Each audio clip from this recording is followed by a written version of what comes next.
There is a lot to learn from failure, and taking the time to document some of this will hopefully be useful to someone else. And I find for myself, if I stop long enough to really consider why it didn't work, and I can learn from that. If I just get mad and push it in the corner and don't look at it anymore, I didn't even take the time to learn the lessons. Okay, Dreads, roll the fancy graphics. I'm sorry, the fancy graphics aren't finished yet. Oh, okay. Well, we'll just have to wing it then. That's your plan for everything. This should be fun. Yeah. Let's see. Be sure to like and subscribe. Oh, and don't forget comments and Patreon and YouTube membership. And that new applaud button is cool too. Oh yeah, we like that one. That new spaceship won't just build itself. But most of all, thank you for watching the video to the very end. Yeah, you're awesome. Bye-bye, ducks. Bye-bye, ducks. Quack. Yeah, scary. Fresh. Alright, I'm going to read this. I know everybody hates me reading, but sorry. I haven't been getting very far on the bicycle project lately. I don't know if it's good or bad anymore. What have I learned so far from the electric bike project? Try to highlight some of the stuff that just isn't working, because if somebody watches some of my videos, they're going to think, oh man, this is a good idea, I'm going to go do it, and then they're going to get finally to the end when I decide it's not working, and they're going to be mad at me. So yeah, anyway. Lesson number 1. Everything is harder than it seems like it should be. Most of the problems I've had were because I underestimated how difficult it would be. Also, I didn't really set myself up for success on this one. I don't have the best setup, things like just a nice level working surface, a welding table or something that I could use to kind of help level and true up the parts. Okay, that's been one of the, kind of lump that all together. If I had a proper shop, if I was actually a welder, instead of just a guy that bought a welder, there's a lot of things that you would learn if you went to welding school that have very little to do with, pulling the trigger and making the wire shoot out the end. There's a lot of theory, there's a lot of, like if you were in a professional environment, you probably would be an apprentice to a welder, is the way it should be. And the things you would learn by being the apprentice are definitely worth doing. Now, I've got just a little tiny bit of a clue because I grew up watching my dad weld, which is probably why my eyes are so bad, because you're not supposed to watch your dad weld. I remember a lot of times my dad chasing us away, because I'd be like just, like a bug looking at the light. It's like, ooh, pretty, Probably 90-95% of my problems were because I just didn't take enough time to get things just as straight as possible. The Blue Bike Electric Trike project, there were so many things that were just enough off that the chains would not stay on. So if I could have just said, okay, get everything really straight, it would have had a better chance. Okay. I guess the good part of it is I've got a lot of good parts. So the motor itself is good. The battery packs did really well. Maybe not quite well enough, but pretty well. The motor, the bicycle, the motorcycle wheels, so I've got a lot of good parts out of it, so it wasn't a complete loss. And I'll talk about the upside to some of these things. Okay, so lesson number 2. Weight is insanely important. And the further you go, the more important weight becomes. And the third part is tied to that. Rolling resistance makes a huge amount of difference. It's one thing to ride it around the yard, and I'd be like, okay, I could get it up and down the driveway, it seemed pretty good. When you're 28 or 30 miles into a ride, that extra couple of pounds or that extra rolling resistance just keeps adding up. It's been there every mile. And then you're getting more and more tired, and then you ran out of batteries, and the resistance just keeps adding up. Weight and rolling resistance are 2 of the biggest things that I've learned from this project that going forward I think will serve me very well. Lesson number 4. Bicycles are built the way they are for a reason. things like the wheel bearings, if you've ever taken the bearings apart on a bicycle wheel, you're not supposed to. Most people never do. But there's a setup, the way that they're put together. I remember looking at it, the first one out here I took apart. I'm like, man, that's a stupid setup. I wanted to go changing it all. The motorcycle wheels have a sealed bearing. The bearing is typically pressed into the wheel, and then you need a bearing puller to get the wheel, or to get the bearing out of the wheel. Okay. But the idea is there's loose balls, so figure each of your fingertips is one of the bearing balls. There's 15, 10, depending on the bike. They're different sizes, so you need ones that match. They are inside a cone, which is kind of a semi half circle round. So the bearings slide in, and there's another part that presses them in. So there's one half of the cone that's part of the wheel, the other half is on the axle, and so as you tighten it together, you can adjust the tension on them. And then there's just a little tiny smear of grease in there to keep things going well, or there should be. Some of the problems on the black bike, when I took it apart to see why the bearings were so noisy, there was not any grease at all in the pedal crank, at all. So this thing had just completely destroyed itself. Okay, right? Little bit of grease would probably help. But the way that they're built, everything is optimized to have the lowest rolling resistance possible. A ball bearing isn't as strong as a roller bearing or a tapered bearing, okay? It's got just one tiny little contact point instead of spreading it out on a roller, but that makes the rolling resistance incredibly little, which is super important because even if you're not coasting, every time you're pedaling, you'd be fighting against the road resistance, the wheels, the tires, even the chain tension adjustment. All of these things can add to your rolling resistance. If your chain is a little bit too tight, you're fighting against it. That kind of thing. Everything adds up a little bit. So everything on the bicycle was optimized. I mean, I would bet that bicycle design hasn't changed in the last 100 years very much. I mean, some of the materials are better, but they don't put sealed bearings on bicycles. And that's why, is they have just a little bit more rolling resistance. But everything that they did on the bicycle is for a reason. And until I really got deep into this project, I was not really fully appreciating some of the things that they did. So, for instance, when I made the Blue Bike electric trike, putting motorcycle wheels on it, those wheels had sealed bearings, and they don't roll quite as easy. They roll pretty easy, but that's a wheel that was made for a 400-pound motorcycle, not 40-pound bicycle, right? And then throw my 200 and some odd pounds on top of it. The motorcycle wheels on the trike actually rolled pretty easy, and I was actually pretty happy with it. But then there was that one day, the second time I was going to take the whole thing to town, I got to the gate twice and gave up, grabbed the black bike, moved the trailer to the black bike, and off I went. And all of a sudden, because I had not done back and forth between a bicycle and the trike, I would test ride the trike. I'm like, okay, I can pedal it, it wasn't too bad. But I'd never done, back and forth in the same day. Oh man, the black bike was so much easier to pedal. And I'm like, okay, that's the death of the blue trike right there. I'm not going to keep trying on that because the differences were just so much. So, yeah, bicycles are built the way they are for a reason. Bearings, tires, and wheels are optimized for what they expect your normal weight to be. I'm putting so much more weight on the bike between the trailer and then the rough road and the gravel and the sand. It's a lot of stress on the tires and the various parts. And the more weight is on the tire, the more it goes flat on the bottom. And so now, instead of this nice skinny tire, you've got a big wide tire because it's just deformed from all the weight.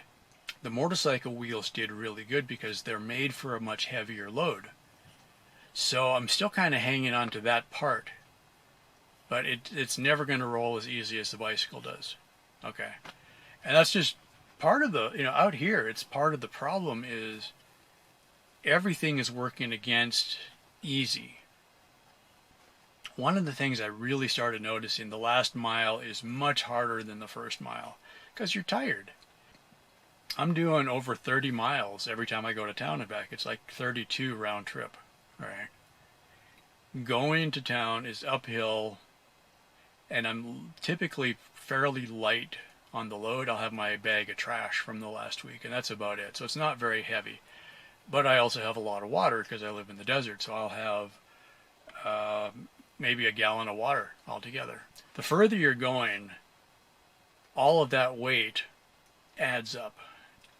I would say if you were looking at doing something, I mean, it is so much easier to modify a bike. Like if you take off one part and put another part on, the parts that people have designed, the frame, are pretty good. You know, so you could switch out tires and you'd be okay, but as soon as you decide you're going to start over from nothing, it's very difficult. So just kind of think about that. And if you're going to take what you created and go more than 2 miles, it's going to become a very big, obvious factor. You're going to be like, oh, this is maybe not a good idea, right?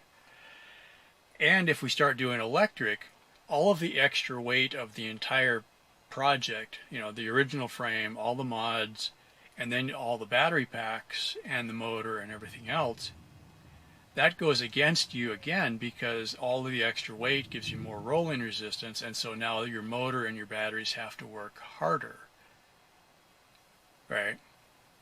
There were a lot of times on the road, if I was having a good bicycle day, you know, not too much wind, not too much load, the road was in good shape, I can ride it pretty easy by myself. And I'm like, well, do I really need the extra complexity of all of the parts that I'm putting on here? Because everything I'm doing is making it heavier and less reliable. Yeah. So it's something to think about. Even if everything worked, building a bicycle on your own is not really time well spent. I'm really at the point now of resenting the entire project. Thunder, that storm's coming in. So I keep looking at it, I'm like, I only ride to town once a week. That's why I haven't really wanted to fix the motorcycle. It's not worth the time. You know, if I just pedal, I'm tired that day, I'm tired the day after, okay, fine. But it basically works, you know. Now I'm wearing out other things, and so I'm like, well, even if I had a really nice electric bike, it very likely wouldn't last forever. And then I'd be looking at, you know, $1,500 instead of, I mean, if I got a $1,500 electric bike, a nice one, not super fancy, but nice, I don't know that it would last me 5 years without major problems. From what I've seen, and especially looking at my motorcycle, what kind of shape it's in,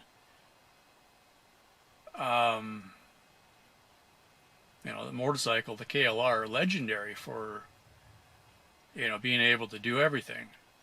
They're in the circle, they're kind of famous for not doing anything well, but they will do everything, right? But if I completely wore out the motorcycle, what chance does a bicycle have? You know, so maybe I'm better off just dialing everything back and keeping it simple and then replacing the simple parts as they break. Yeah. One has suspension, which is really nice. It's one of the donated bikes I got left out in the sun for too long, and most of the parts are falling apart, so I kind of pieced it back together. I'm going to talk about this in another video separately, but I bought some, I'm going to just call them airless bicycle tubes. It's a piece of foam rubber. It's very hard. It's really rigid. You take the tire and the tube off of the wheel, you put this thing on, wrap the tire around it, and there's no air in it. It's got enough rigidity to it to support your weight. They're actually pretty cool. They were about $40 a piece or something like that. I bought 6 of them now. So I've got 2 on the trailer and 2 on each of the 2 bikes that I could ride. On the trailer, they work fantastically. But I had to experience it on the bicycle to really understand the difference. The trailer at max load wouldn't be more than 100 pounds ever. Okay, so that's 50 pounds on a tire. Well, you got me sitting on top of the bike, plus the trailer leaning on the bike, so my back tire is supporting most of my 200 pounds, plus some of the tongue weight from the trailer. The front wheel doesn't take nearly as much load. Most of it's on the back wheel. Well, I was really disappointed the first time I went to town on the new airless tires because they're a little bit too hard in the soft, like in the sand. They plow in too much. They don't really float. And they are too soft on the hard pack. You get a lot of rolling resistance, more than I expected. It's kind of like if you only, say if you decide 40 pounds of air in your tires is pretty good for the surface you're on, I typically would run 40 pounds. This feels like I was running 25. Your rolling resistance is just a lot. I thought about putting an air tube back in the rear tire. The rear tire is the one I get the most flats on. So that's the tire I would really like not to have an inner tube in. Can't win, right? I did like the motorcycle wheels under load. They seem like they rolled about as good as anything because they're so much wider than a bicycle tire. Yeah, it's just a mess. It's hard. It's like I'm doing all the things that nobody ever planned on doing. I'm trying to mix motorcycle parts and bicycle parts, and they don't really go well together. I mean, that's probably obvious, but it works worse than it even should sometimes. What I had wrote here is I still want to work on the recumbent, but I have to solve all the other problems first. And anything I get to actually work should make the recumbent work better. So I've got some used electric bicycle wheels coming. These probably came out of like a rental fleet. So it's the front wheel. So I could have electric on the front and I can still pedal on the back instead of trying to mix the two. Okay. So I bought two of them. They're used. They're only 250 watts, so it's less power than what the big motor is. But I realized after running the 750 watt motor that I've got, I didn't need it, right? It had more power than I needed, so if I run a smaller motor, it should go further on the same battery. Okay. And I don't need that speed either. It was faster than I needed, so I was looking at slowing it down. It's like if you're going to go slow anyway, why drive the V8? So I got the 250 watt motors coming for the front wheels. When I get to the recumbent bike, I'm going to see if I can make this work. I'll take the two front wheels that I bought. They're 250 watts each. Make that the front wheels of the recumbent bike. Okay, that's why I bought two. I didn't need two otherwise, but I'm like, well, the cost of shipping, it was only $1 more to ship the second wheel. So I mentioned the booster pack. I'm still building that. It's not far enough to really test, although I did tow it around behind the bike. Learned a little bit about that. Since this is lessons learned, I'm trying to eliminate as many pivot points as possible. Because when I first built the trailer, I had it to where it could pivot in three directions, right? So if you turn, it needs to be able to pivot back and forth. That makes sense. If you hit a bump or go over a sand berm, the trailer's going to need to go up and down to clear that. And then the last part is roll. So like if I lay the bike over, or if the bike tips over, it would be nice if the trailer didn't just snap the hitch off, if it had a little bit of a pivot.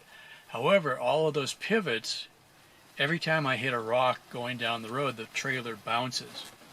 And every pivot made an oscillation. And so it's constantly bouncing against you. That's half of the bumps that you hit. You're hitting the bumps up and down, but then the trailer is lurching also. So it's, what I was trying to figure out is, could I eliminate some of the pivots? So Booster is essentially a one-wheel trailer that's got a motor on it.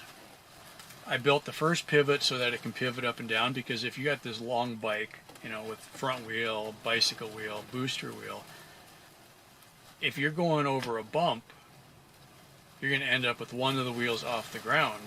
So you're pedaling and your wheel isn't even reaching the ground because the bike doesn't bend to follow the ground. Okay. So you really need an up and down. with one wheel, you can't have a left and right roll because it'll just tip over. Okay, that kind of makes sense.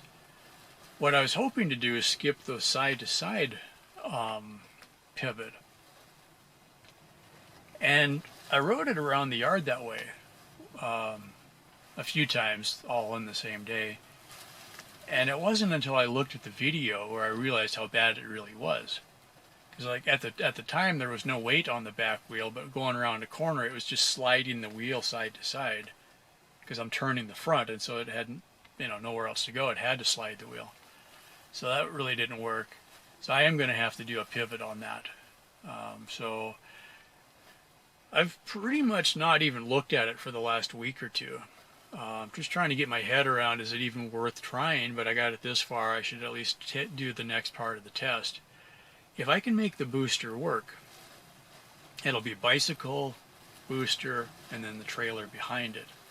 That'll help me for a couple things, because the weight of the trailer would then be on the booster, not on the bicycle. That would take some load off my bicycle tire. Just a little bit. It would help a little bit. Also, I could move the batteries off of the bicycle and put them back on the trailer. That would just make it easier on the bicycle. So that's a possibility. Also, if I can make the booster work, the booster will then also work on Turtle, on the recumbent bike, because I could have my two front wheels, possibly electric.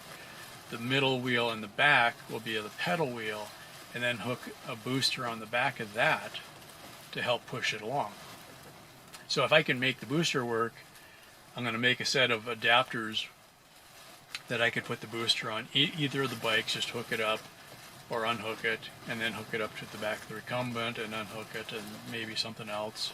Okay, so it'll be a powered one-wheel accessory drive, basically. But at this point, nothing else has worked, and this might work, so we might as well. The wind is kicking up now.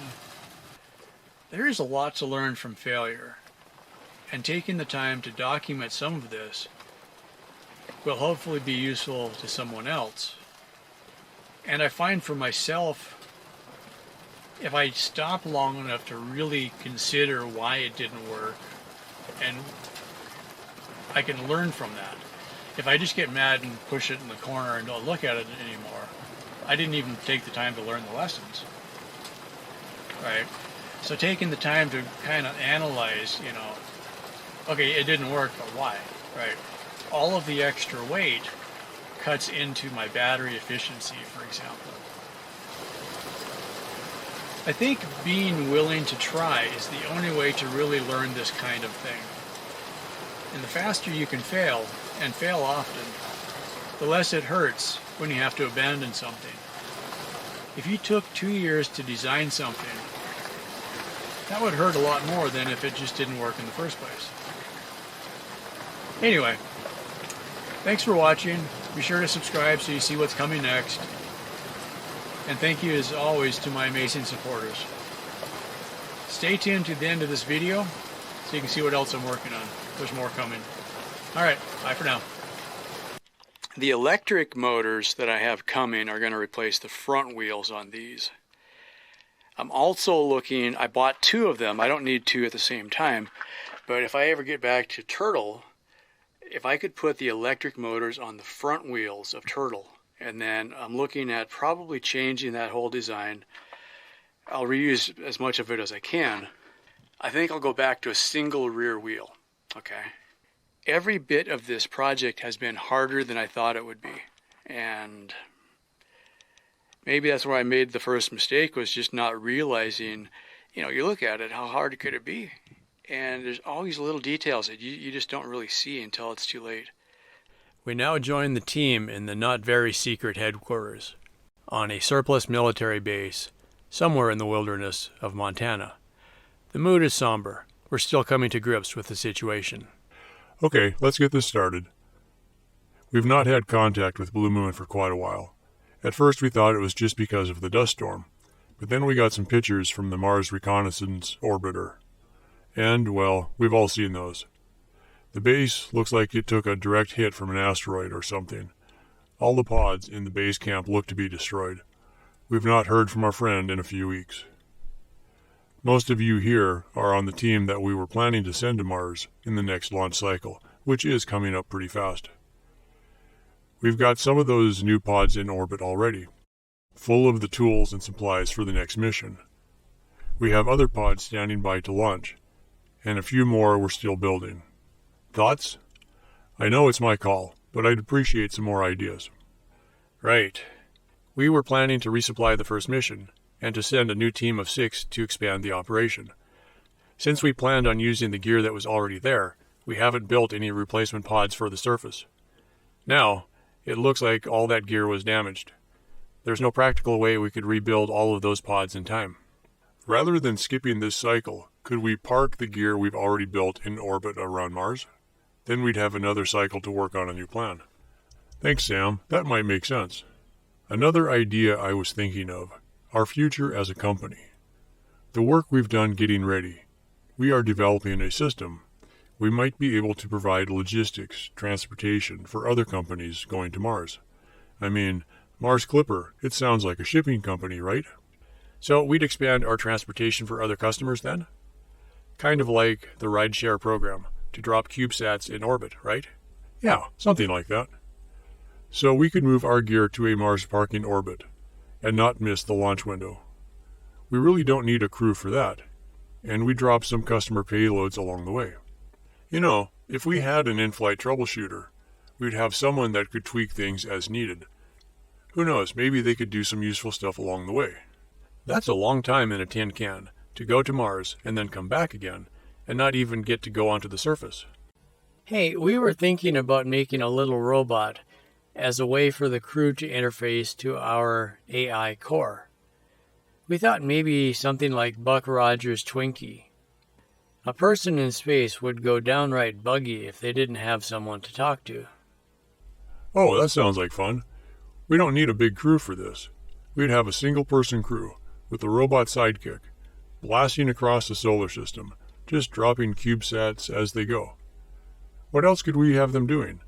I agree, a person by themselves would go buggy, but if they had some kind of task to do, that might work. We could make some flat pack pods, kind of like IKEA.